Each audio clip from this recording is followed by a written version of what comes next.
Students, তোমরা যারা ফিলোসফিতে honours নিয়ে সেমিস্টার 3তে পড়ছো, তো তোমাদের এই সেমে ডিএসসিসি 4 যে পেপারটি রয়েছে অর্থাৎ ওয়েস্টার্ন লজিক, সেখান থেকে তোমাদের আমি কিছু ইম্পর্টেন্ট কোশ্চেন দিচ্ছি। দেখো, তোমাদের তো 15 মার্কস, 10 মার্কস অ্যান্ড 5 মার্কসের কোশ্চেন আসবে। তো আমি প্রথমে 15 মার্কসের যে কোশ্চেনগুলি দিয়েছি সেগুলো শুধুমাত্র আরোহ অনুমান থেকেই দিয়েছি। দেখো, নাম্বার 1-এ রয়েছে কপিকে অনুসরণ করে মিলের অন্যই ব্যতিরেকী পদ্ধতি ব্যাখ্যা করো। এই পদ্ধতি কি কার্যকারণ সম্বন্ধকে আবিষ্কার এবং প্রমাণ করতে পারে? উত্তরের সপক্ষে যুক্তি দাও। নাম্বার 2-এ দিয়েছি কপিকে অনুসরণ করে এছাড়া যে আরও পদ্ধতিগুলি আছে অর্থাৎ অন্যয় পদ্ধতি, ব্যতিরেকী পদ্ধতি, সহপরিবর্তন পদ্ধতি, এই পদ্ধতিগুলো পড়ে রাখবে, আলোচনা করো। তো মেন তোমাদের নাম্বার 1-এর কোশ্চেনটা বেশি ইম্পর্টেন্ট, কিন্তু নাম্বার 2-এ সবগুলো পদ্ধতি পড়ে রাখা ভালো, বিশেষ করে যারা লজিকটা সেরকমভাবে পারবে না করতে তাদের জন্যই আর কি এই কথাটা আমি বলছি যে সবগুলো পড়ে রাখা ভালো। নাম্বার 3-তে রয়েছে উপমা যুক্তি কাকে বলে, একটি উদাহরণ দিয়ে বুঝিয়ে উপমা যুক্তির মূল্যায়নের মানদণ্ডগুলির উদাহরণের সাহায্যে ব্যাখ্যা করো। এই 3টে কোশ্চেন দিয়েছি, 3টে ঠিক না, পদ্ধতিগুলো অনেকটাই রয়েছে। আচ্ছা, এবার আমি আসছি অবরোহ অনুমানে। অবরোহ অনুমান প্রথম দিকটা রয়েছে, পরে রয়েছে আরোহ অনুমান। 10 মার্কসের কোশ্চেনে আমি এবার আসছি। নাম্বার 1-এ রয়েছে পদের ব্যাপ্যতা কাকে বলে, অনপেক্ষ বচনের ব্যাপ্য পদ কোনগুলি এবং কেন, উদাহরণ সহ ব্যাখ্যা করো। তোমরা এই কোশ্চেনটা যারা এবার পরীক্ষা দেবে তারা 12-এও নিশ্চয়ই এই কোশ্চেনটা তোমরা পড়েছিলে। এটা খুবই ইজি কোশ্চেন, তোমাদের বেশি সময় লাগবে না পড়তে। নাম্বার 2-এ রয়েছে সাবেকি বিরোধ চতুষ্কোণটি উদাহরণ সহ ব্যাখ্যা করো। নব্য যুক্তিবিজ্ঞানীরা এই চতুষ্কোণের কি পরিবর্তন করেন এবং কেন। নাম্বার 3, শ্রেণী সম্বন্ধের ভিত্তিতে নিরপেক্ষ বচনগুলির ব্যাখ্যা দাও।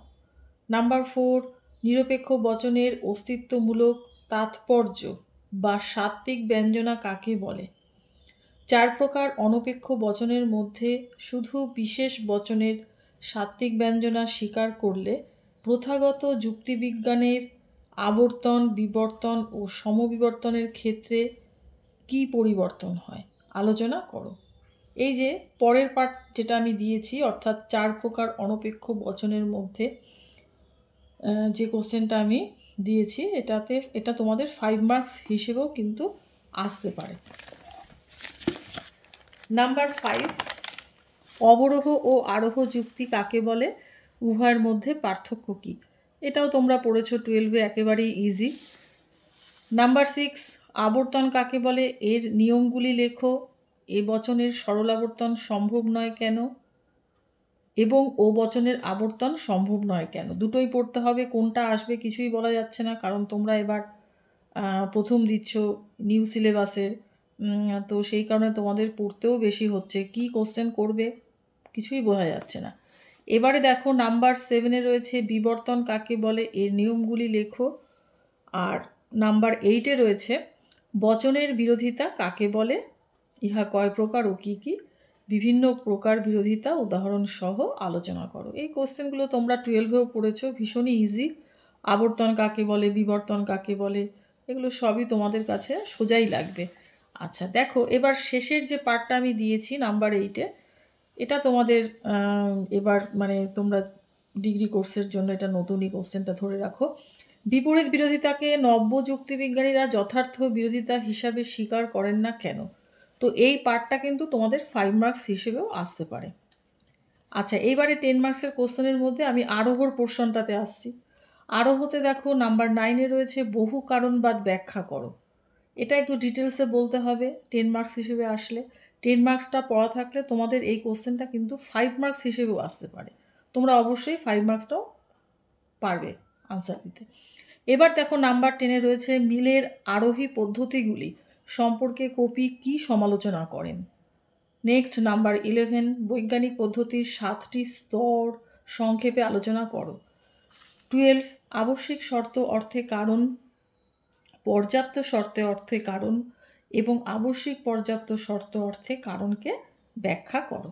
তো এই কোশ্চেনগুলো পড়তে পারো, যারা লজিক সেরকমভাবে পারবে না তাদের জন্যই কোশ্চেনটা একটু বেশি দিতে হয়েছে। তো আমি যে কটা কোশ্চেন তোমাদের দিয়েছি তোমাদের কাছে বেশি হয়তো মনে হতে পারে, কিন্তু তোমাদের সবগুলোই পড়ে রাখা ভালো। তোমরা নিউ সিলেবাস কি দেবে তোমরা এখনও কিছু বুঝতে পারছো না বা কেউই বুঝতে পারছে না। তবে যে কটা কোশ্চেন দিয়েছি সবগুলো যদি মোটামুটি পড়তে পারো তোমাদের কোনো প্রবলেম হবে না, এইটুকু ভরসা দিতে পারি। আচ্ছা, এবার আমি আসছি 5 মার্কসের কোশ্চেনে। দেখো 5 মার্কসের কোশ্চেন আমি হয়তো মনে হবে তোমাদের 5 মার্কসের কোশ্চেন তো বেশি করতে হবে না, অনেক কোশ্চেন দিয়েছি, কারণটা কি সেটা আমি বলে দিচ্ছি।